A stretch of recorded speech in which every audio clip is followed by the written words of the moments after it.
the other hand, Finch couldn't sell whiskey he didn't have, and that would ruin his profits. Considering how Finch had burned the keelboat he and Mahone had owned jointly, stealing Finch's whiskey didn't seem like too underhanded a tactic. There was just one problem with that, Breckenridge thought, as he glanced across the creek. The uproar had drawn the attention of Mahone and his men, as well as the women who worked for him, and they were all standing near the cannon, watching with interest as the fracas unfolded on the other side of the stream.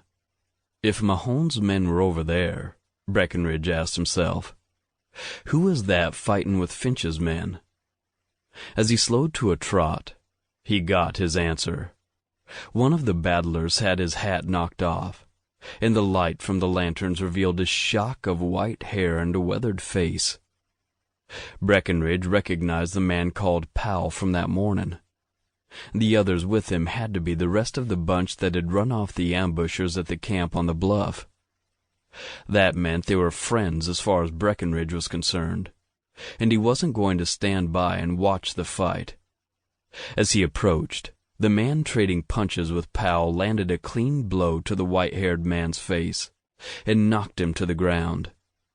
The man drew back his leg in preparation for launching a kick at the fallen Powell. Breckenridge lunged forward, grabbed the man's shoulder, and hauled him around. Breck recognized the startled countenance. The man was Caleb Moffat, who was almost as tall and brawny as he was.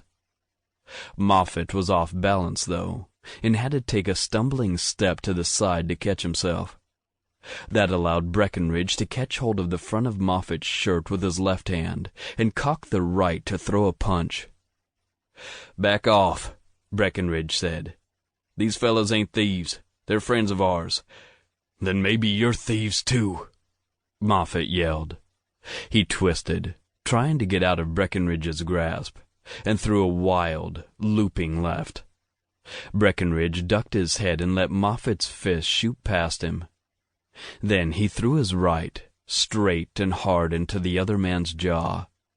The powerful blow rocked Moffat's head back and unhinged his knees.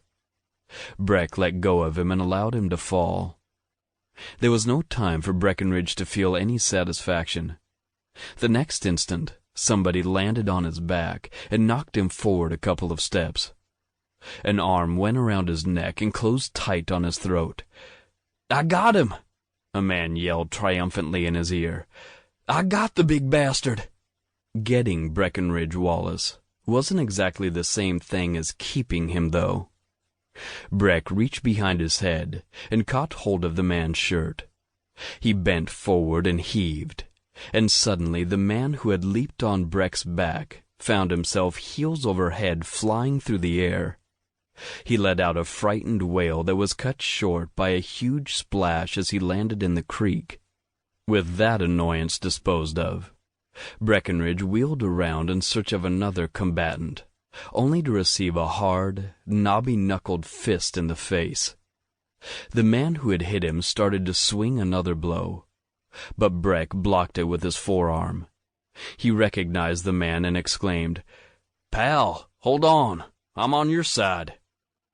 Pal stopped with his fist drawn back for yet another punch. His eyes widened in surprise. "Wallace," he said. "Good Lord, I was just hitting whoever was in front of me." "No harm done," Breckenridge said, although he figured there was a good chance his jaw might be a little bruised and sore by the next morning. "Look out behind you." Powell twisted around as one of Finch's men lunged at him swinging a broken branch.